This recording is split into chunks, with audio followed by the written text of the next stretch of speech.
Entonces, como les decía, la clase de hoy es de evolución. A mí, por lo menos, un tema que encuentro súper entretenido, que no sé por qué hay gente como a la que encuentra que es como de la materia más fome. Particularmente el tema de ahora yo lo encuentro súper entretenido. Eh, no sé si tienen la guía, ustedes se las mandaron o no, para mandárselas, si es que no. ¿Sí? ¿No? Si es que me pueden confirmar que no. Ya, bueno. En general, casi toda la materia como de la clase está en la guía ya. Así que me voy a centrar con algunos temas que quizás me interesa más que entiendan y algunas partes de la guía que no estoy muy de acuerdo con cómo se pasaron, o encuentro que quizás no se entienden bien o no están tan bien, o cosas que faltaron. Pero en general casi todo está en la guía, así que hacemos como un repaso. ¿Ya? Entonces, vamos a partir con algunos conceptos previos que me interesa que sepan o que tenemos que entender. Particularmente los de especie y especiación. Imagino que ya más o menos tienen que haber cachado un poco como el concepto de especie, pero repasándolo de todas formas, cuando hablamos de especie, hablamos de un conjunto de organismos o poblaciones capaces de reproducirse y que son distintos a otros, ¿ya? Estos organismos, estas poblaciones pueden producirse entre ellos y pueden producir una descendencia fértil, pero están aisladas reproductivamente de otras poblaciones, ¿ya? Eso es lo importante, que estos organismos se pueden reproducir entre ellos, pueden producir descendencia fértil, pero están aislados reproductivamente de otras especies, que son más o menos parecidas, ¿ya? Eso es como, pueden ser muy iguales, pero si es que no se pueden reproducir con otras especies, son especies distintas. Y dentro de este tema viene el concepto de especiación, ¿ya? La especiación es el proceso mediante el cual va a surgir una nueva especie a partir de una especie preexistente, ¿ya? A partir de una especie ancestral. Cuando este proceso ocurre, vamos a tener que la diferencia entre una población van siendo tantas que deja de haber intercambio de flujo genético. ¿Cómo es que suele dejar de haber intercambio de flujo genético?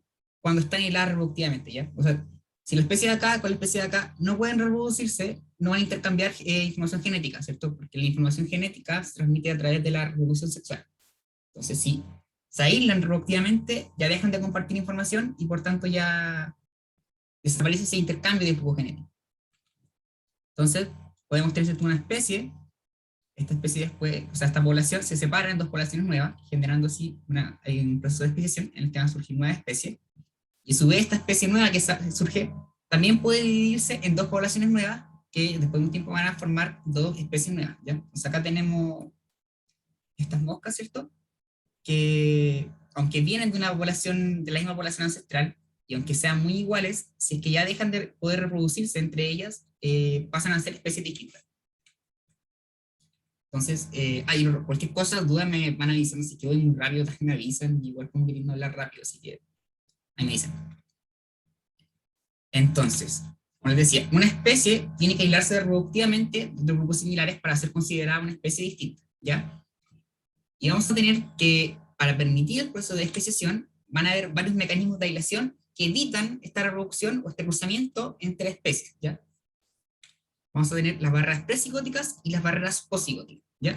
Presigóticas nos referimos a todos los que sean como los métodos, mecanismos que evitan esta reproducción antes de la fertilización, y posigóticas son las que evitan eh, el, las que evitan que haya descendencia fértil post-fertilización, ¿ya? O sea, los de acá serían como hasta evitar que el espermatozoide llegue como al óvulo, y las de acá ya serían como evitar que ese óvulo se convierta en un ser que tenga descendencia fértil. O sea, vamos a partir con las barreras presigóticas. Primero, tenemos el aislamiento temporal. ¿Qué es el aislamiento temporal? Es cuando, por ejemplo, dos especies no pueden reproducirse entre ellas porque tienen periodos de reproducción distintos. Por ejemplo, acá tenemos dos tipos de sapos, ¿ya? Esta de acá es un sapo americano y esta de acá es un sapo de Fowler, ¿ya? El sapo americano se reproduce a inicios de verano, ¿ya? Mientras que el sapo de Fowler se reproduce a fines de verano. Entonces, mientras esto está reproduciendo, por ejemplo, por esto es como en Estados Unidos, entonces las fechas son distintas, pero imaginemos cómo aplicado en Chile. Mientras este se reproduce, no sé, en diciembre, como noviembre y diciembre, este de acá se reproduce a fines de febrero, ¿ya? Entonces, como sus etapas de apareamiento son distintas, no se reproducen entre ellos. Y sería el elemento temporal. Acá en Chile un caso como parecido, entre comillas, podría ser el de la rana de Darwin con la rana chilena. Igual comparten como ubicación geográfica, pero la rana chilena, si no me equivoco, se reproduce desde otoño hasta inicios de primavera, mientras que la rana de Darwin se reproduce a partir de primavera. Entonces eso evita también que se entrecrucen. Luego tenemos el aislamiento químico, ¿ya? Este principalmente lo vamos a ver como en insectos o en otro tipo de especies que utilizan feromonas, ¿ya? Por ejemplo, acá tenemos una polilla del maíz, son polillas que están en Europa, y dentro de esta familia de polillas del maíz hay algunas especies que son especies como gemelas, ¿ya? O sea, son muy, muy iguales, son casi idénticas, pero no se pueden reproducir entre ellas. ¿Por qué? Porque mientras que las feromonas de especie son feromonas con un isómero E, no tienen que entender que un isómero E, que un isómero Z, ya, como, no es para darles como el concepto. O sea, mientras unas tienen feromonas con isómero E, las otras tienen feromonas con isómero Z. La única diferencia está acá. ¿Sí? Este grupo de acá, que en la feromona E, sí, tiene que ver con los trans, ¿cierto? Sí, sí, sí, trans. Sí. Y la verdad es que yo no me manejo tanto en química, pero sí.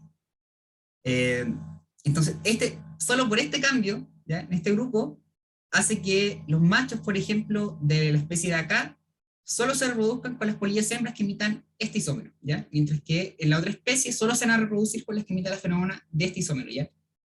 Es un pequeño cambio en la feromona, pero hace ya que haya dos especies distintas, porque cada especie se va a reproducir solo con la especie, solo con los miembros que imitan esa feromona. Luego tenemos el aislamiento mecánico, ¿ya? Esto tiene que ver más que nada como con un impedimento físico, ¿ya? Que evita que pueda haber como fertilización, ¿ya? Que evita que pueda haber, por ejemplo, no sé, aparición, coito. Uno puede pensar en, por ejemplo, no sé, un humano y una planta, ya como que no hay, mecánicamente imposible que un humano se reproduzca con una planta, ¿cierto? Como por todo. O, por ejemplo, con algún tipo de, no sé, insecto, animal, etcétera. Pero podemos ir a casos en los que dentro de un mismo como reino animal se puede dar este elemento. Por ejemplo, en la ave. Dentro de las aves, cerca de un 3% más de las aves tienen una especie de pene, ¿ya? Que en realidad es como una extensión de la cloaca del ave. Y dentro de ese 3% están los patos y están las avestruces, además de otras especies. Si fijan, esta cosa de acá, que es como una especie de, parece como un destapacorcho, es el pene de los patos, ¿ya? Que es más que nada como una extensión de la cloaca. Mientras que, chito, mientras que en otras especies de ave, en la mayoría de las aves, la reproducción es por beso cloacal, es de cloaca a cloaca. No sé si cachan más o menos la anatomía de las aves, pero tiene lo que se llama calla. En vez de nosotros, por ejemplo, que tenemos como una uretra, hay un ano y una vagina, en las aves está como todo en un solo agujero, ¿ya? Una cloaca, que es por donde sale el desecho, sale la orina, y sale también, no sé si le diré como el esperma también la es, pero por ahí también tiene la función reproductiva, ¿ya? Entonces, mientras que en los patos, ¿cierto? Está la extensión de esta cloaca y se reproducen a través de esto, en la gallina se a través de un beso cloacal, ¿ya? Como de cloaca, se juntan las cloacas y deja como caer el líquido, ¿ya? Entonces ahí tenemos un elemento mecánico, porque mecánicamente la forma de reproducirse de ambas especies es distinta. Entonces por eso un pato no podría reproducirse como una gallina. Luego tenemos el aislamiento gamético, ¿ya? Esto es un poco a un nivel un poco más pequeño. Acá, por ejemplo, tenemos flores. Todas estas flores, en son, se consideran angiospermas. Pero ya, tenemos flores, ¿ya? Y no sé si cachan más o menos como lo básico de las flores, ¿cierto? Que tienen polen, ¿cierto? El polen llega, es transmitido por el viento, por insectos, ¿cierto? Hacia la flor de otra planta, dejan el polen, germina, etcétera, y se van produciendo las semillas, ¿cierto? Ahí está como la reproducción sexual de las plantas. ¿Qué pasa? Que, por ejemplo, entre distintas especies de plantas, puede, por ejemplo, el polen podría llegar al estigma de esta nueva planta, ¿cierto? Podría germinar acá, podría germinar en el estilo, pero no va a llegar al óvulo, ¿ya? Hay muchos mecanismos por los que eso puede pasar, pero en general, eso es lo que sucede. Es un elemento, eso se considera como un elemento gamético, ¿ya? Que atraviesa la mayoría de los mecanismos, pero no puede llegar a la fertilización, ¿ya? O sea, la célula sexual no puede llegar a la otra. Eso sería un elemento gamético, ¿ya? Es como la última como etapa de barrera en barrera presigótica, ¿ya? Antes de la fertilización. Y por último, tenemos el aislamiento conductual, ¿ya? El aislamiento conductual tiene que ver con el comportamiento. Lili Samar pregunta, ¿eso pasa solo con plantas? No, no pasa solo con plantas, ¿ya? Lo digo como un ejemplo porque era más fácil de entender. Pero, por ejemplo, a veces pasa en arrecifes de coral. También los corales también son especies distintas, ¿ya? En general tienen hay periodos en los que liberan como, por decirlo así, como, se considera como óvulos, ¿sí? y lo liberan como una nube, ya, como una nube de óvulos. Pero solo llegan o solo se pueden fertilizar como los corales de su misma especie, ¿ya? Entonces ahí también habría como un elemento gamético, porque liberan como una nube de esporas, semillas, no sé bien cómo es el tema con los corales, pero solo los que son de la misma especie se fertilizan, ¿ya? Entonces eso también se considera como un elemento gamético, no algo como solo de plantas, ¿ya? Puede pasar también en animales, si no me equivoco también como en insectos, que cuando es de otra especie, cuando hay como una especie de tumefacción en algunas moscas, como en la vagina de las moscas, como una especie de tumefacción que evita que pase, no sé si se dice como esperma también en los insectos, ¿ya? Pero se entiende, ¿ya? O sea, como esa tumefacción evita también el paso. También se considera como el elemento gamético. Entonces, ahora, volviendo al elemento conductual, esto tiene que ver más como con comportamiento, ¿ya? Por ejemplo, lo típico, la tasa de apareamiento de alguna ave, por ejemplo, que uno puede pensar, ya, pero ¿cómo va a ser como tan importante? Pero hay aves que a menos que la pareja haga la danza de apareamiento, no se reproducen, ¿ya? Entonces, a menos que sea justo la danza de apareamiento de su especie, no se van a reproducir. Y otro ejemplo puede ser, por ejemplo, la cigarra, ¿ya? Acá estas dos especies se ven casi iguales, pero son especies distintas, ¿ya? Son especies distintas de cigarra. Y un ejemplo acá de elemento conductual, es como súper claro, es el canto de la cigarra, ¿ya? Para que una cigarra con macho con hembra se puedan reproducir, tienen que cantar a la misma frecuencia, ¿ya? Entonces, por ejemplo, si esta especie de acá puede, no sé, cantar a 15.000 Hz, esta especie de acá canta una frecuencia de 20.000 Hz, ¿ya? Entonces, a menos que escuche como otra cigarra con una frecuencia de 15.000 Hz, no se va a reproducir. O sea, podría estar al lado de ella, pero mientras no cante en la misma frecuencia, no se va a reproducir. Entonces, también sería un ejemplo de aislamiento conductual. Entonces, ahí estamos con la especie gótica. ¿Vamos bien? Y cualquier duda me vayan preguntando al tiro nomás. Siento que son un poquito igual. Bien. Bueno, entonces, estamos en las presigóticas, ¿cierto? Que son las que evitan la fertilización. ¿Ya? Ahora vamos a ver por las posigóticas, que son ya cuando hay una fertilización y ya se forma un cigoto, ¿ya? Primero, vamos a ver la inviabilidad híbrida, ¿ya? Entonces, supongamos que por X motivo está toda especie y logran reproducirse, ¿ya? Y logran la fertilización. ¿Qué va a pasar? Muchas veces, esto de hecho como lo más común que va a pasar, es que en alguna etapa de la embriogénesis, ya sea cuando es como cigoto, blastocito, después la módula, como embrión o ya como feto, va a parar el proceso, ¿ya? O sea, como no va a poder continuar, va a haber como un fallo y se va a destruir, ¿ya? Puede pasar que apenas se fertilice, se forma el cigoto, se destruya, puede pasar que ya la etapa de embrión se destruya, o puede pasar que ya la etapa de feto se destruya, ¿ya? Pero el caso es que la embriogénesis falla, ¿ya? Como ese feto, embrión, cigoto va a ser inviable, ¿ya? Nunca va a llegar como a parto, ni nunca va a formar después como un individuo. Entonces sería la inviabilidad híbrida. Y luego tenemos la esterilidad híbrida. Imaginemos que sí se formó el individuo, ¿ya? O sea, no hubo problema en la embriogénesis, sí se pudo formar el individuo. Y un ejemplo acá como clásico está entre las yeguas y los burros, ¿ya? Cuando una yegua se reproduce con un burro, forman un híbrido, que son las mulas, ¿ya? Que me imagino que ya, como todos conocen, más o menos cachan eso, que las mulas son el híbrido entre una yegua y un burro. Entonces, ¿cuál es el elemento de acá? ¿Por qué la mula no se considera como una especie aparte? Porque las mulas son estériles, ¿ya? No, hablamos de que la definición de especie incluye que tengan que tener una descendencia fértil, ¿ya? Y como la descendencia entre una yegua y un burro no es fértil, no sería una especie nueva, ¿ya? Es infértil. Y ahora, ¿por qué es que la mula es infértil? ¿Por qué pasa esto? Ya, esto lo vamos a explicar por aquí. Las yeguas tienen, si no me equivoco, tienen 64 cromosomas, ¿ya? Mientras que los burros tienen 62 cromosomas. Creo que era al revés, pero se entiende más o menos la idea. Tiene un número de cromosomas distinto.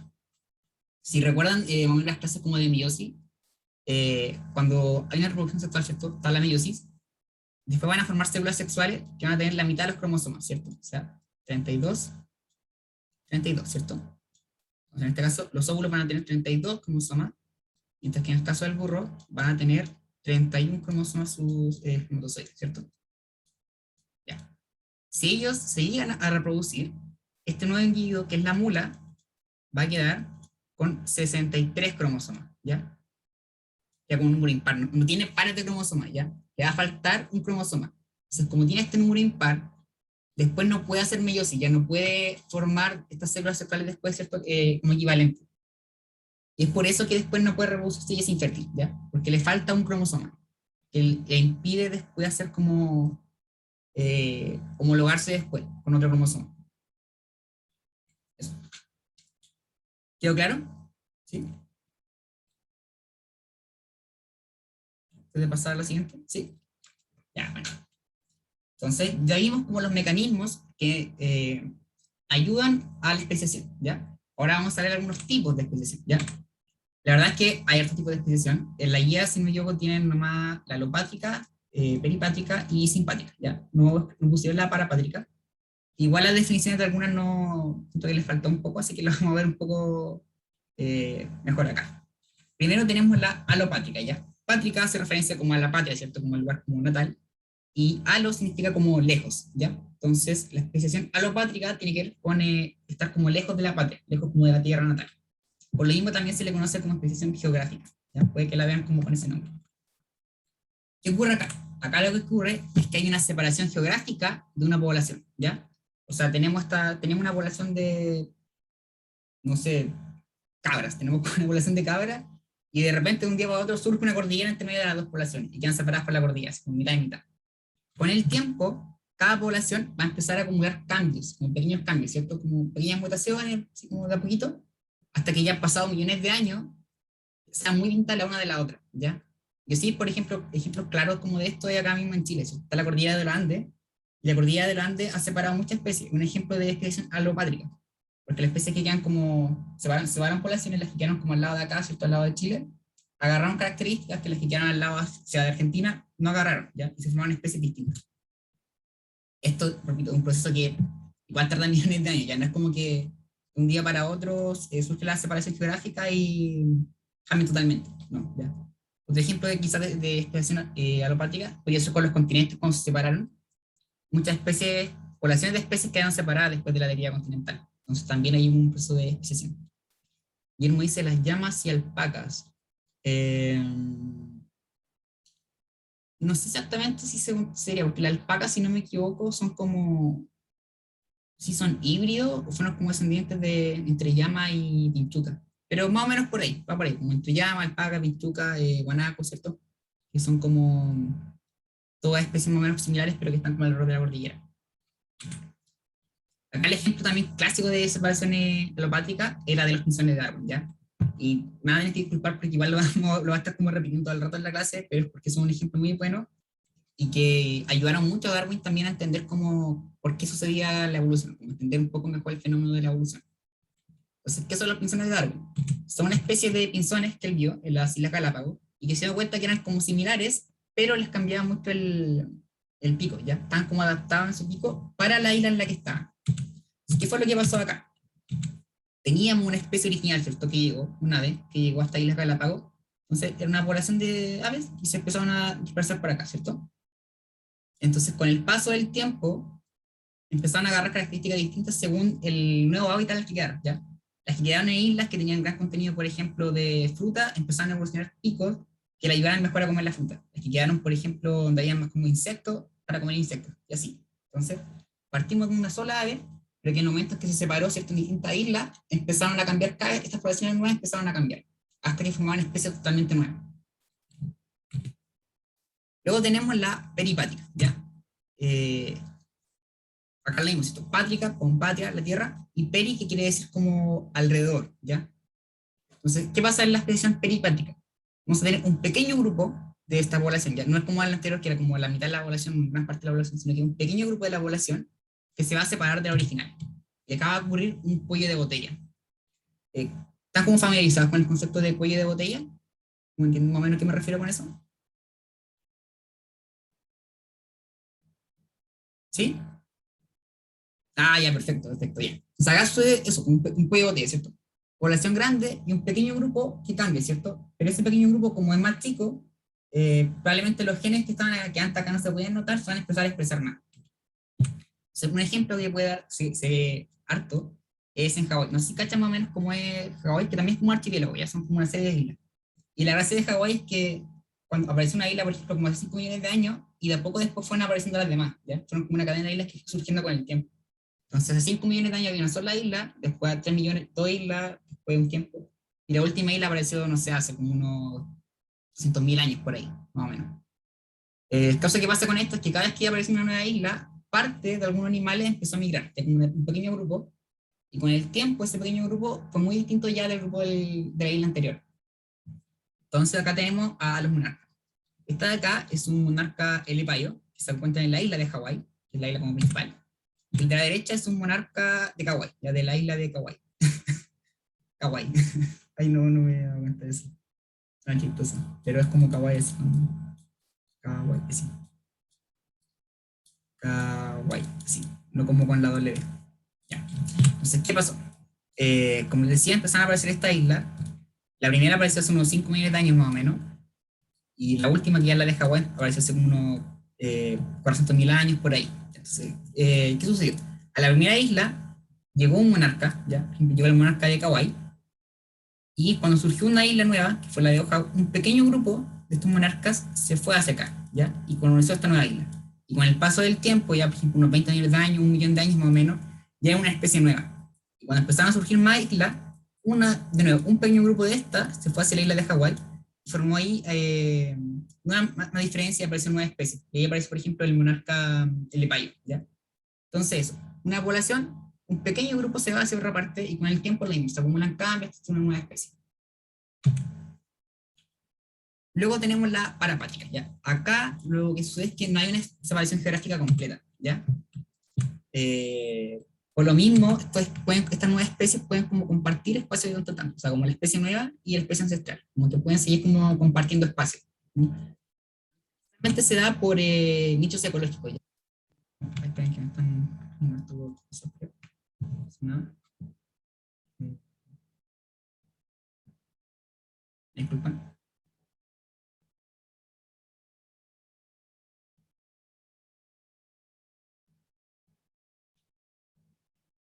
Ya, sí. Ya. Entonces, no hay una separación geográfica completa, siguen como compartiendo espacio, pero acá principalmente se da por el nicho ecológico, ¿ya? ¿A qué me refiero con nicho ecológico? Supongamos que tenemos todo esto acá, un bosque, ¿ya? Es una pequeña zona del bosque que es un poco distinta a la demás, porque, no sé, los árboles son más altos, la tierra es distinta, hay menos agua, algo así, ¿ya? Es como un nicho ecológico aparte. Y puede que acá tengamos una población de animales, una especie, pero la población que empieza a acercarse acá, obviamente se tiene que adaptar a ese nuevo nicho ecológico que es distinto al anterior, ¿ya? Entonces, a través del tiempo, esta especie que empezó, esto parte de la misma población, pero que se empezó a quedar en esta zona, empezando por esta zona, empieza a agarrar cambios para adaptarse a ese nicho ecológico en específico, ¿ya? Entonces siguen compartiendo espacio, pero estos individuos se adaptan mucho mejor para ese nicho ecológico en específico, ¿ya? Y por lo mismo pueden aparecer zonas híbridas, porque en general esos cambios no son como al tiro, ¿cierto? Son como medio graduales. Por ejemplo, si acá los árboles son, supongamos que el tema está como en altitud. Esta zona de acá no está, pero obviamente no es como así, ¿cierto? Es como gradual. Entonces puede que los que estén en una misma especie, pero los que están acá, ¿cierto? También se empiezan a ver como un poco distintos a los que estaban acá, o puede que los de acá estén más parecidos a los de allá. Es como algunas zonas como especies media híbridas, ¿ya?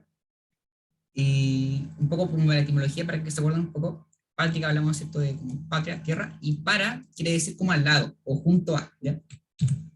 Es un poco más complicado el tema de la expedición parabática, no es como tanto de ejemplos, ¿ya? Si buscan como ejemplos documentados hay muy poco, pero uno de los ejemplos como documentados que hay ha sido de pasto en algunas zonas de Europa, en zonas donde haya mucha contaminación, ¿ya? ¿Qué se ha visto? Que, por ejemplo, en zonas que tienen concentraciones de metales pesados muy altas, antes no había pasto, ¿cierto? El pasto no puede crecer en esa zona, como que muere.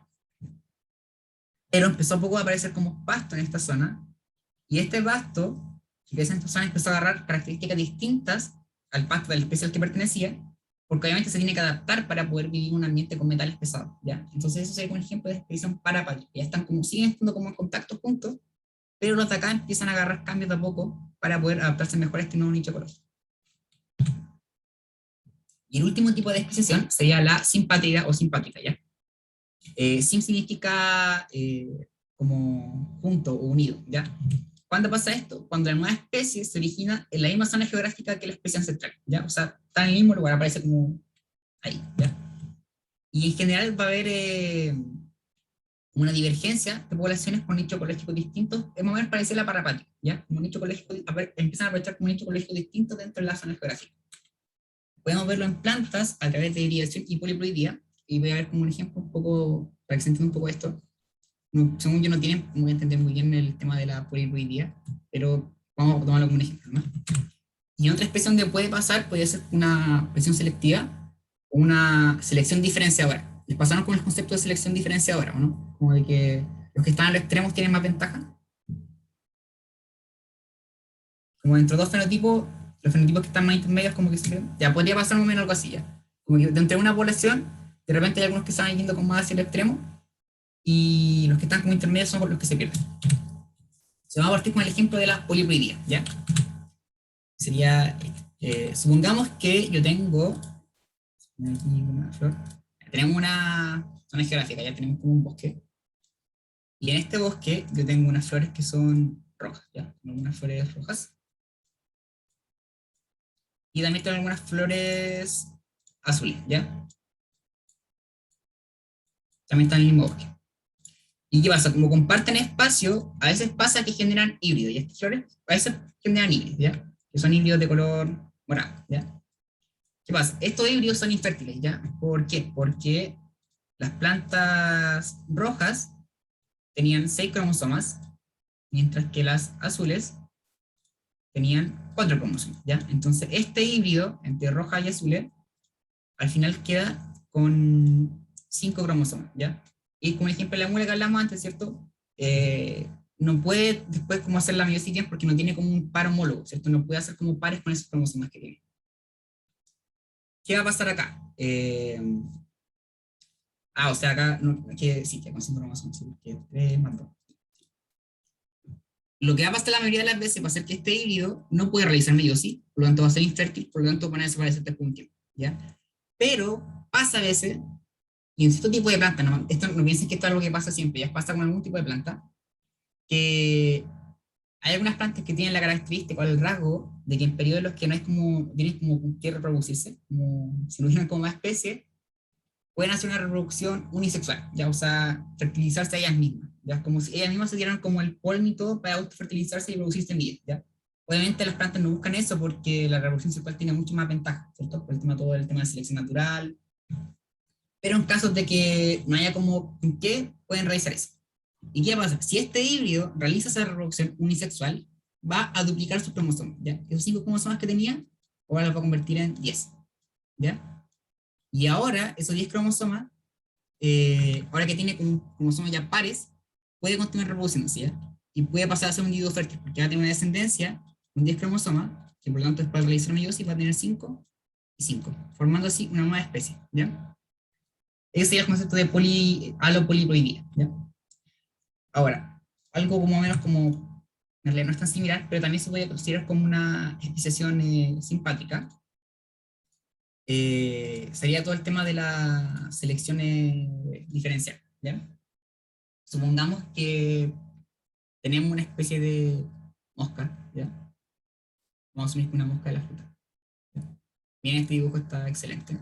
Parece como una abeja, pero es una mosca, ¿ya? Y esta mosca de la fruta pone sus larvas en manzanas, ¿ya? Toda acá una manzana.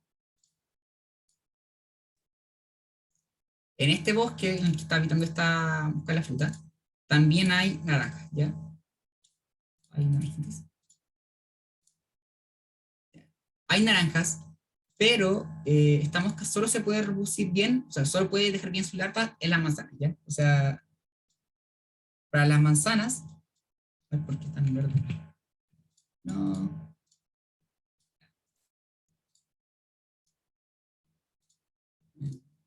Entonces, para las manzanas tienen un 100% de eficacia, ¿ya? Como muy, muy eficaz con las manzanas. ¿Y por qué? Porque tiene un gen que vamos a decir que es el gen AA, ¿ya? Entonces para este gen, tiene los alelos AA, ¿ya? Como un homocigoto dominante. En cambio, para las naranjas, tiene un 0% de eficacia, ¿ya? O sea, no se puede reproducir en una naranja, no puede dejar su larva. pasa? Puede que mute de repente algún individuo de esta población y genere el alelo P, ¿ya? Ahora va a tener codominancia, ¿ya? ¿Y qué pasa con esta nueva mosca que es AB? Esta mosca que es AB, como está codominando, pasa que para la manzana tiene un 25%, ¿ya? Y para la naranja tiene también un 25%, ¿ya? O sea, no hay ni fu ni fan. No es buena para la manzana, no es buena para la naranja. ¿Ya? Como que puede estar en las dos, pero no es muy buena ninguna de las dos. En cambio, estas de acá no son buenas para las naranjas, pero con las manzanas pueden reproducir súper bien, ya. Pueden dejar su larva súper bacán. ¿Qué va a pasar? Que aunque no son tan eficaces, tienen ahí sus genes, ya los pueden como pasar de a poquito. Con el tiempo estos van a desaparecer porque son muy ineficaces en comparación con las otras, pero pueden estar pasando sus genes. Va a pasar que puede que en algún momento aparezca un individuo que sea bebé, ¿ya? ¿Cierto? Que se reproduzcan dos ave y que produzcan un bebé. Y este, con el alelo bebé, ¿cierto? Que somos cigotos, va a ser 100% eficaz para las naranjas y 0% para las manzanas, ¿ya? Entonces, ahora tenemos unas moscas que son muy buenas para poner larvas en las manzanas, pero malas en naranja, una que es ni fu ni fa, y otra que es muy buena para las naranjas, pero no tan buena para las manzanas. Con el tiempo, esta que es AB va a desaparecer ya porque es ineficaz. Pero esta nueva especie, ya, o sea, esta nueva población, que es buena para las naranjas, se va a poder mantener, ¿ya? Y si dejamos que pasen millones y millones de años, probablemente van a pasar a ser una especie nueva, ¿ya? Porque los cambios se van acumulando y a veces pasa también que prefieren como reproducir solo entre los mismos individuos. Lo de reproducción de mismos con las plantas que tiene que ver con la alopoliploidía. Ya. Primero que nada, antes de volver a eso, se entendió bien lo de la mosca, ¿cierto? O sea, de que los heterocigotos como que no tienen tanto... Ya, sí, bueno. Entonces,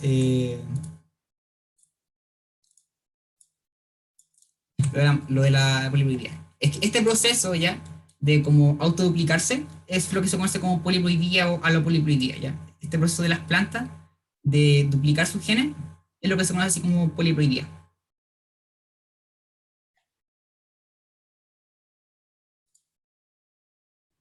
Eso. Y ahí terminamos con la parte como de microevolución. Ya estamos conmigo con la mitad de la clase. Así que ahora va la segunda parte que según yo es como lo entretenido, que es macroevolución. Pero antes de eso, me dijeron que tengo que pasar asistencia. Así que aquí está el QR para el tema de la asistencia. Si lo pueden como escanear y eso. Lo voy a dejar aquí un ratito. Hacer como un mini break como de 3 minutos mientras con la asistencia. Así que lo voy a dejar acá. Y en 3 minutos continúo con la clase para que puedan hacer la asistencia. Si no pueden escanearlo bien o algún problema, me avisan. ¿Ya? Mandar el link. Ya, voy a mandar el link para la gente que no tiene problema.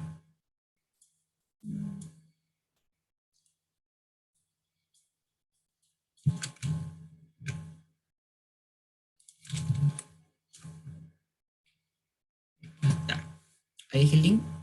Entonces, voy a dejar unos 3 minutos para que lo rellenen y continúo con la segunda parte de la clase. Vuelvo al tiro.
Entonces, ¿todos pudieron por la asistencia?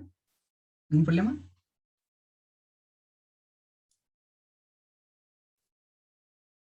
¿Sí? Ya, bueno. Entonces ahora vamos a continuar con la segunda parte de la clase, que vendría siendo macroevolución, ¿ya? Entonces, ya vimos la microevolución, ya que tiene que ver más que nada con el tema de la formación de pequeños cambios en la especie, la especiación, ¿ya?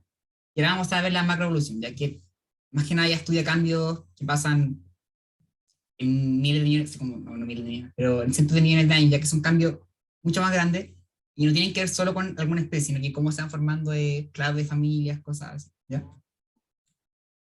Y dentro de la macroevolución, ¿qué cosas tenemos que entender? ¿Ya? La evolución convergente, la divergente, la anagénesis, la cladogénesis, la radiación adaptativa y la extinción. ¿Ya? Estos van a ser como algunos mecanismos que vamos a tener que entender al estudiar macroevolución.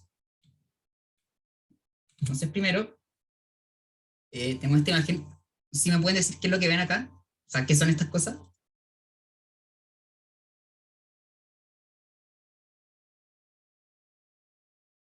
qué les parece que son. No sé, ojos, ojos, ¿sí? ¿Cierto? Son ojos, ¿ya?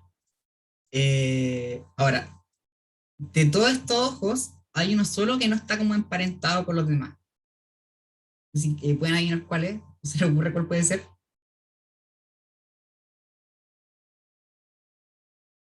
El pulpo dice Guillermo.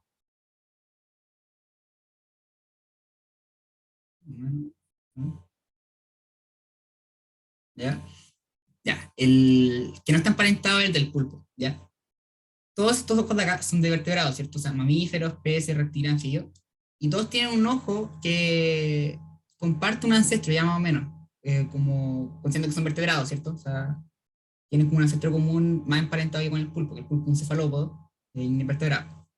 Pero ¿cuál es la gracia? ¿Por qué pongo esta imagen? Porque si bien otras especies de invertebrados, como por ejemplo otros moluscos, insectos, ¿cierto? Crustáceos, tienen también ojos. Sus ojos son muy distintos a los de los vertebrados, ¿ya? En cambio, el ojo del pulpo es muy, muy, muy parecido al de los vertebrados. Entonces, acá, esta imagen, acá tenemos un ojo de un pulpo y el ojo de un humano, o sea, de un vertebrado. ¿Sí? ¿Me pueden decir cuál es la diferencia? ¿O la pueden notar?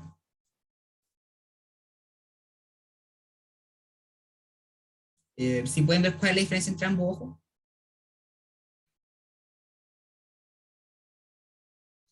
Número 4. Ya. El número 4 ya, que está acá, el uno igual, sí, sí, el uno también tiene como un cierto cambio, no es como tan importante como el número 4 que es lo principal.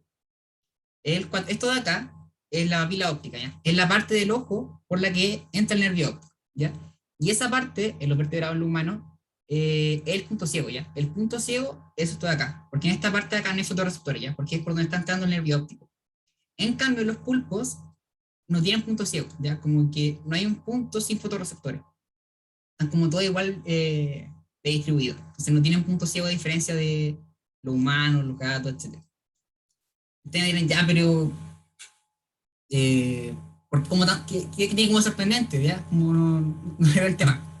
Comparen ahora como el ojo de un humano, de un cefalópodo, o sea, no solo los cefalópodos son mucho más que los pulpos, también están como las giles y otras especies. Se compara el ojo de un vertebrado, un cefalópodo, con el de un insecto, ¿ya? Si se fijan, los ojos de un insecto, estos unos puestos, son radicalmente distintos a los de un humano o a los de un cefalópodo, ¿ya? Eso es un ojo compuesto del que tienen algunos insectos. ¿Y qué es lo importante de acá? Que tienen que pensar que el ojo, el cefalópodo es un invertebrado, ¿ya? Estaría como, no sé si más emparentado a un insecto, creo que no, pero es un invertebrado, ya no tiene esqueleto. Pero evolucionaron un ojo muy, muy igual que tenemos nosotros y otros animales, de otros animales vertebrados. O sea, acá vemos, por ejemplo, como evolución de un ojo, un ancestro común, ¿cierto? Que tendría nomás como un fotorreceptor, ¿ya? Una célula que podía captar luz. Y de ahí fueron evolucionando distintos tipos de ojos, ¿ya? Por ejemplo, los ojos de los artrópodos, los ojos de algunos moluscos, ¿cierto? Los ojos de los vertebrados y los de los cefalópodos, ¿ya?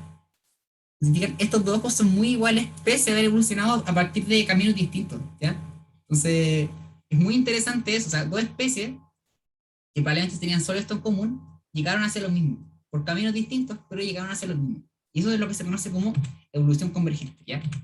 Que es cuando dos especies distintas tienen una adaptación equivalente, pero a partir de estructuras distintas, ¿ya? Y a través de procesos distintos. Cuando tenemos algo así, hablamos de órganos análogos. Creo que en las clases que tuvieron ya vieron como el concepto de órgano análogo, ¿no? ¿Sí? ¿No? La sala, ya sí. La sala es un ejemplo de órgano análogo. Entonces, cuando tenemos órgano análogo, hablamos de evolución convergente, ¿ya? O sea, que dos especies distintas, por caminos distintos y a partir de estructuras distintas, llegaron a ser lo mismo. Acá tenemos un puercoespín y un erizo. ¿Qué es lo que tienen en común? Bueno, igual como que son preguntas media obvias, pero las púas, ¿cierto? Pero ambos tienen púas que evolucionaron a partir de queratina, ¿ya? Pero no están tan relacionadas como uno podría pensar, ¿ya? O sea, son familias distintas, como que ambos vienen de un ancestro que no tenía púas, ¿ya? O sea, sus ancestros no estaban relacionados. Y sin embargo, ambos evolucionaron hacia formar púas a partir de la queratina que tenían, ¿ya? Entonces también sería un ejemplo de evolución convergente. Y pasa con muchas más especies que desarrollan púas, ya que no estaban emparejadas entre sí, no tenían una relación, pero desarrollaron púas, ¿ya? Y el último ejemplo que voy a dar de esto, que a mi parecer es como el más entretenido, que a mí la verdad me encanta, es esto. ¿Qué ven acá?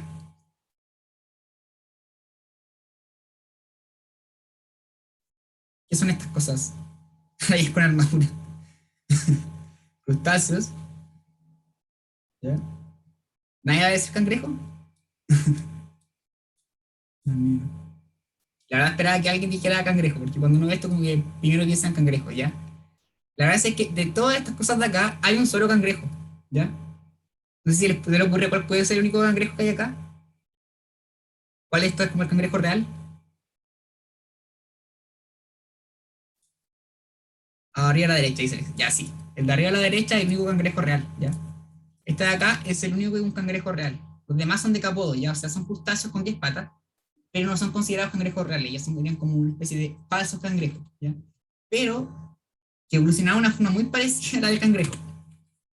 Solo decapodos, ¿ya? Son crustáceos de 10 patas. Acá encontramos los camarones, encontramos langostas, ¿cierto? Encontramos los cangrejos reales, los verdaderos cangrejos, y a un orden que es Anomura, ¿ya? Está como cerca de Breakback de los cangrejos verdaderos, pero que tiene bajos, tiene como cangrejo ermitaño, hay langosta rechoncha, hay muchas cosas, ¿ya?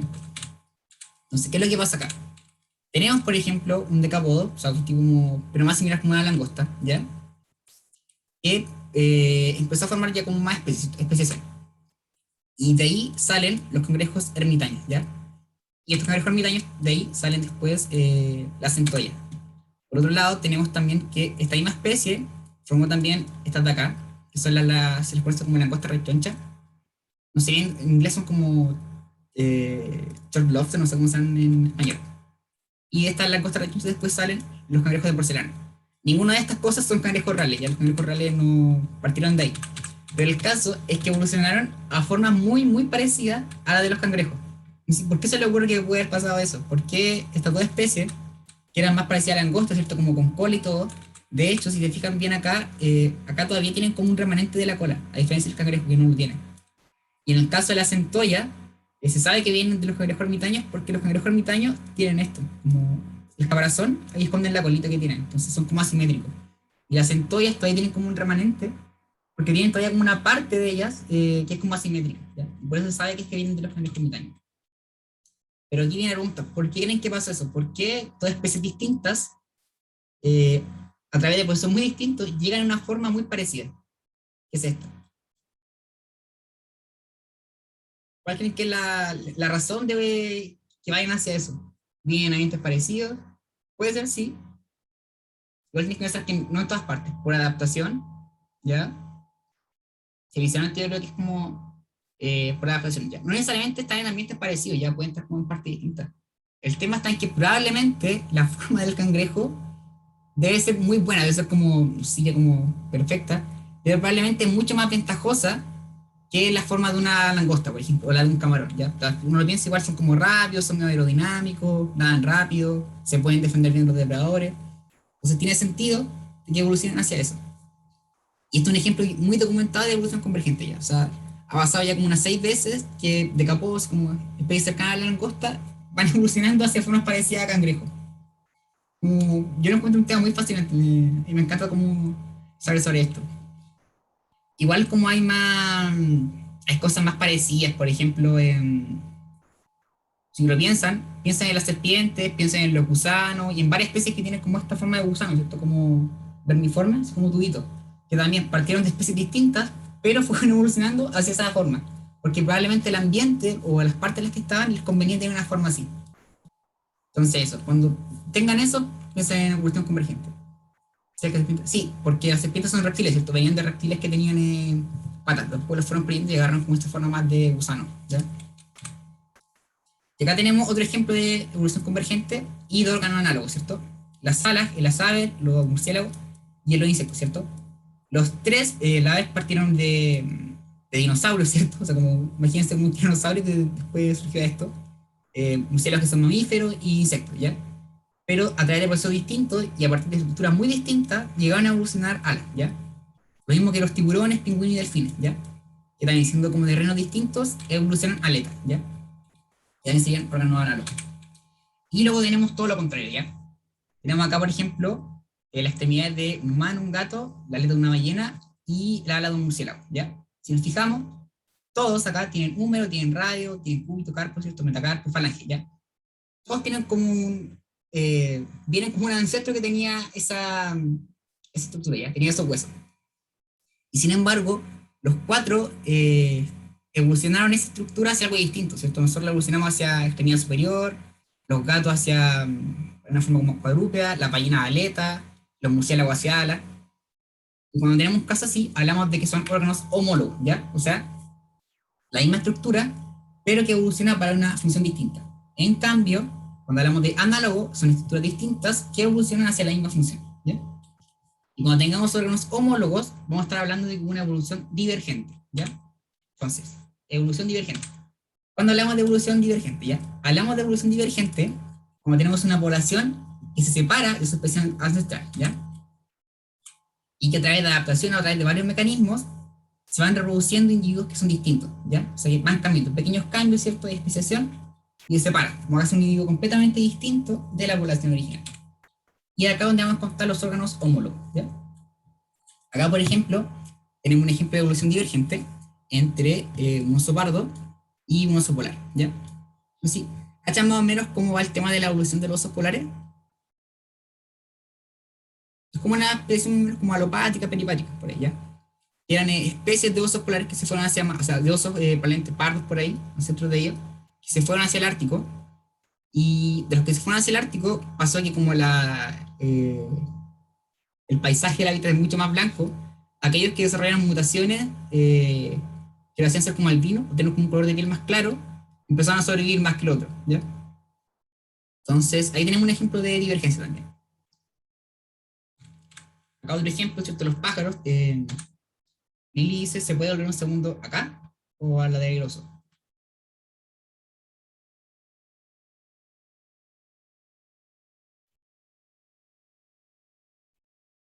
Ahí. Acá tenemos otro ejemplo, ¿cierto? Pájaros. Piensen que todas las aves que hay actualmente tienen como igual en común, ¿cierto? Y que evolucionaron a partir de dinosaurios. Fíjense, un dinosaurio que de repente va a ser después una gallina a través de millones de años, ¿ya? Pero vienen de dinosaurios.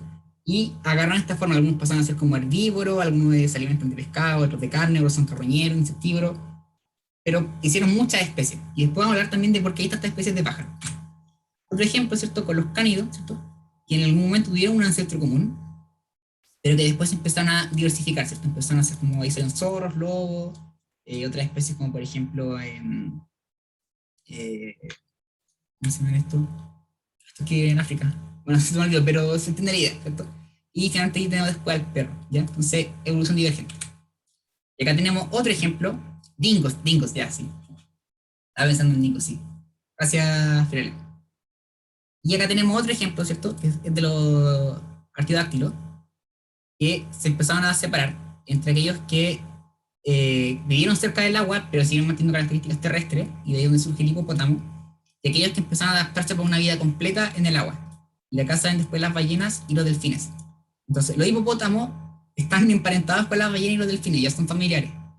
Pero sin embargo, tiene una evolución radicalmente distinta, ¿cierto? O sea, el hipopótamo se adaptó hacia vivir cerca del agua, pero sigue siendo terrestre, mientras que las ballenas y los delfines se adaptaron a una vida completa en el agua.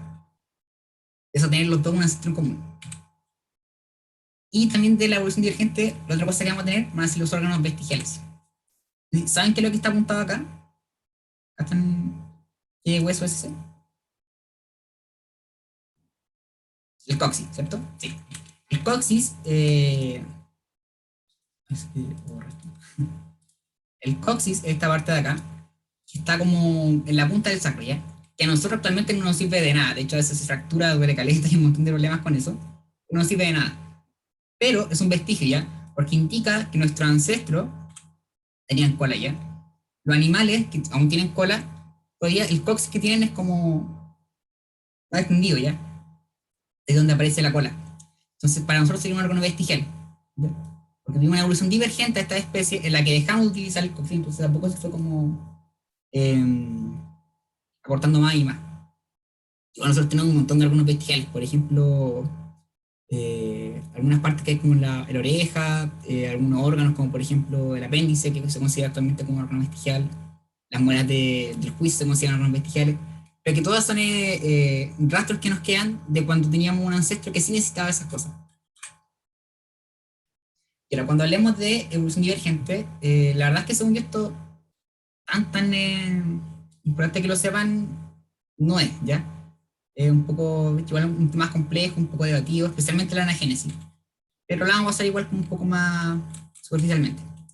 La anagénesis es el cambio gradual, ojo, a nivel geológico. Cuando hablo de a nivel geológico, me refiero a que es gradual como en tiempo de la Tierra, ya, o sea, eso considera como cientos de millones de años. No es como que piensen que es como gradual de, no sé, una década. No, son como graduales como a cientos de millones de años. Y hay un cambio filético, ¿ya? ¿Qué es lo que va a implicar esto? Que hay una desaparición de la especie ancestral. O sea, tenemos una especie que va como cambiando de poco, pero la especie ancestral como que va desapareciendo, ¿ya? No es como que se ramifiquen, sino que se mantiene siempre una sola línea. Esto igual es como un poco controversial. Hay gente que dice como que la evolución del humano es como anagénesis, ¿ya? Porque a medida que va evolucionando del uno hacia el otro, iban desapareciendo las especies ancestrales, ¿cierto?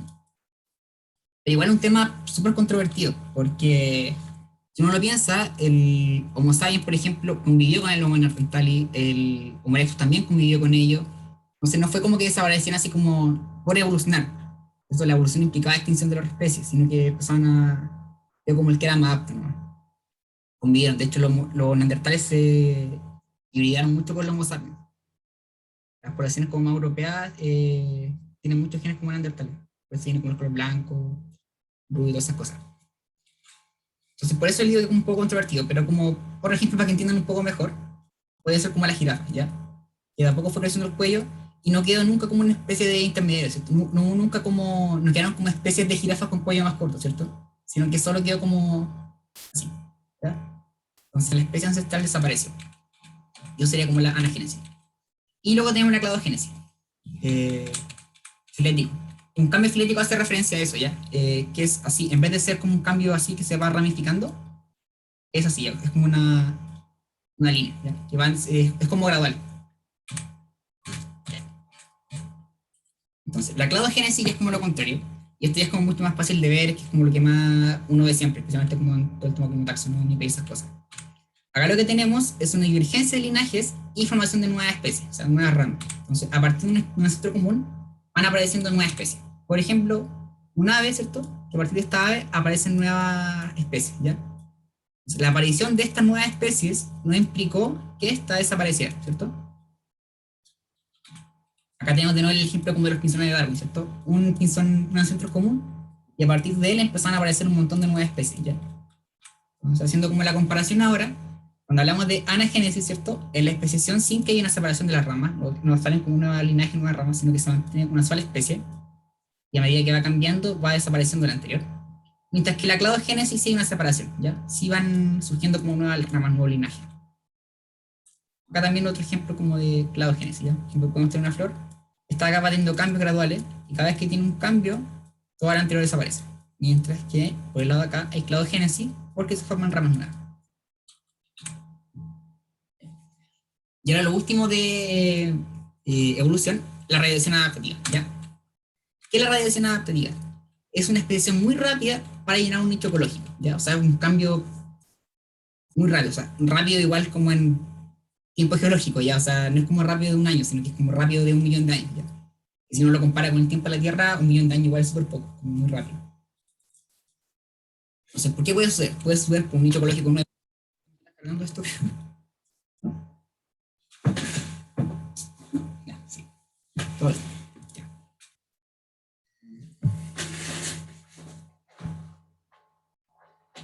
Ojalá que no se descargue.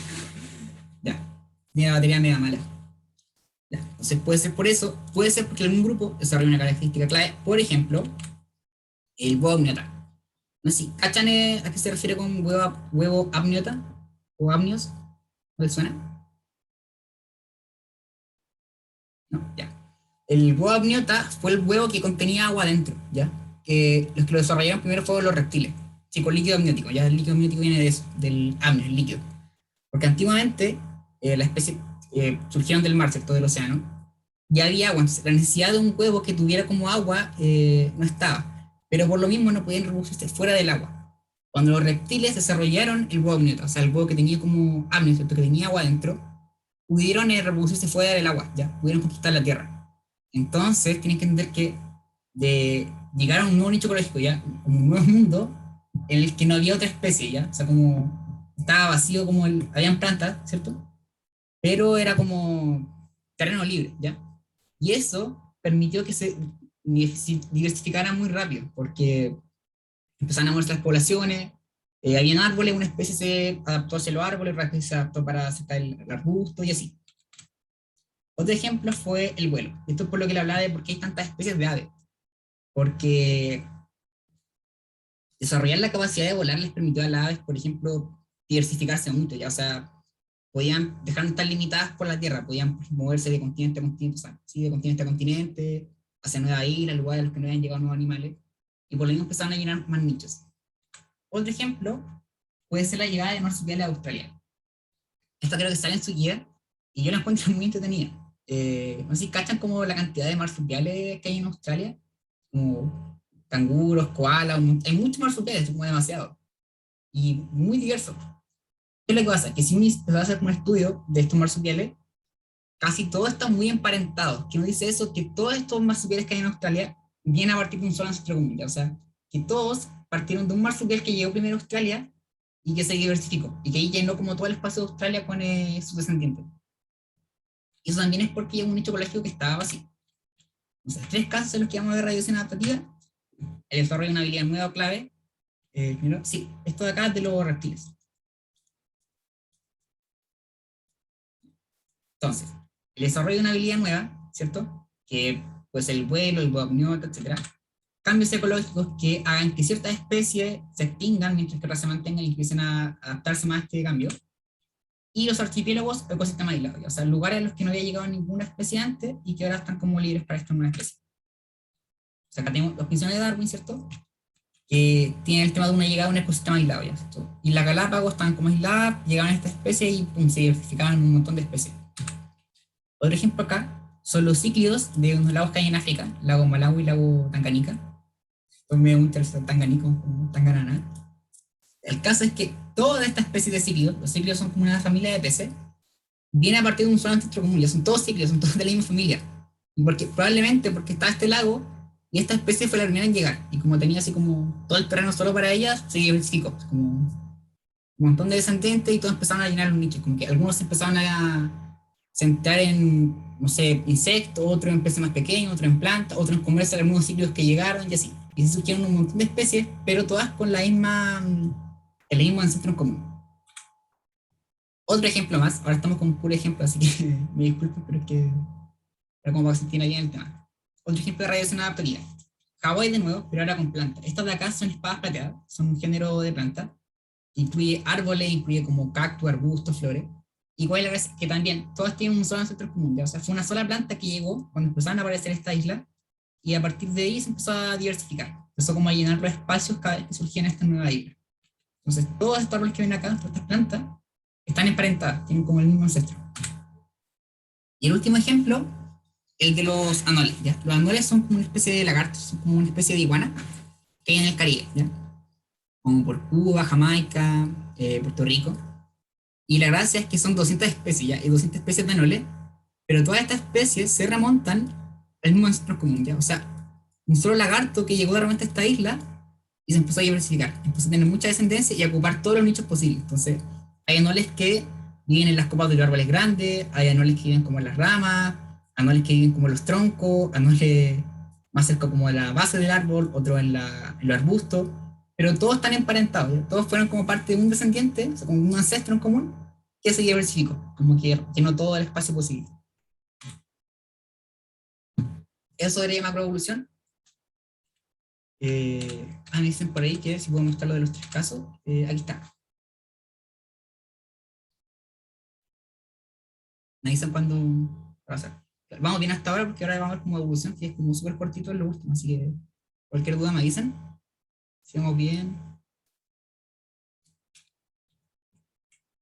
¿Ninguna duda hasta ahora? No. Voy a seguir. Ya, esto es lo último. En este gráfico de encontrar acá, que fue como el mejor que encontré, me costó encontrar una cifra más claro. Pero la parte de acá es como el periodo actual, ¿ya?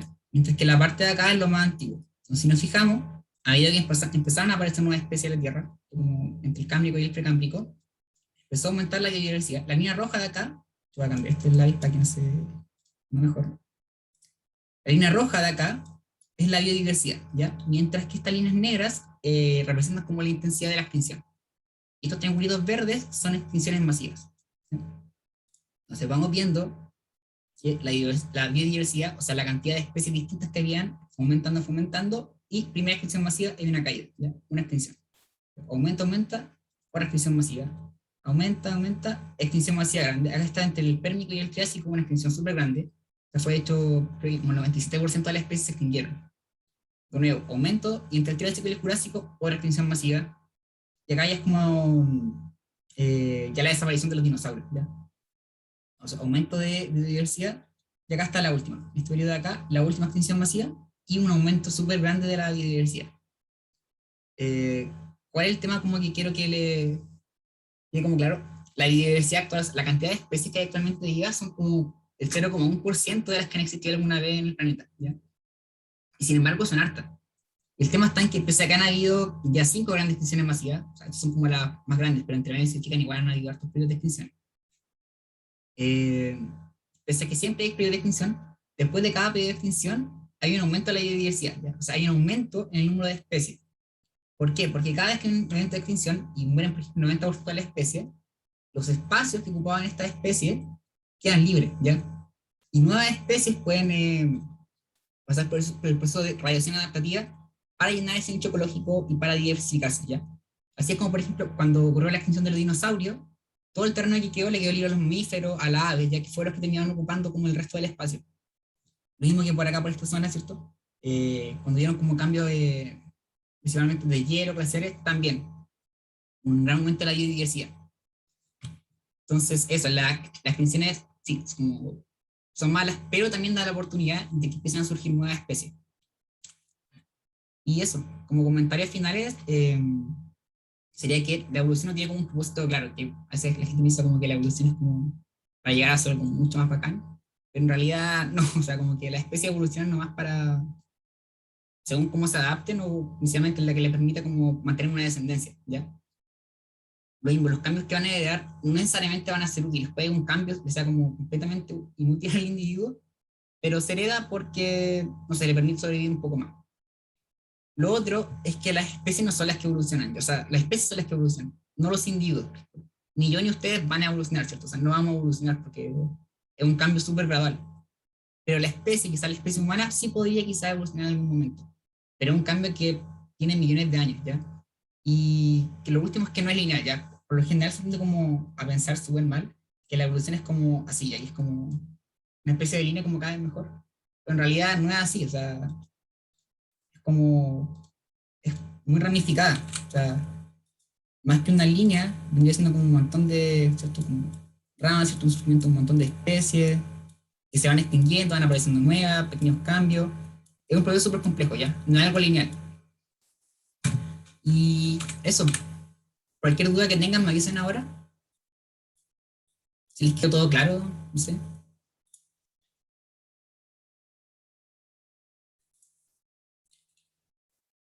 ¿Estamos bien ahí? No sé.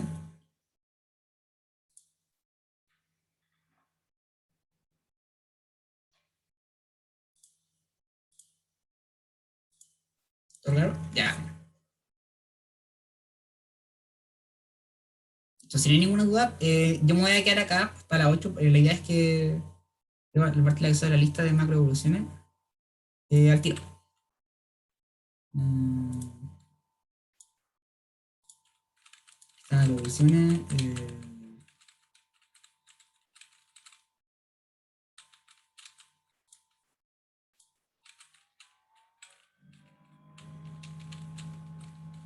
Ah, pero que estaba súper atrás. Ah, no,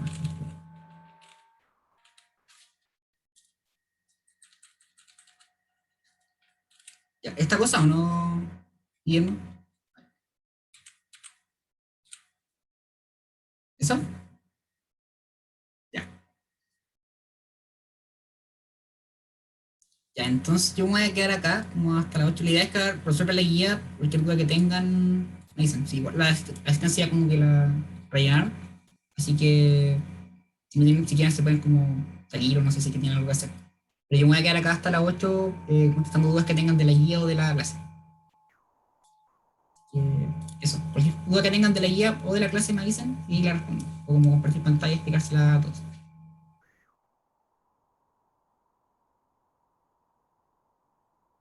Y voy a dejar yo de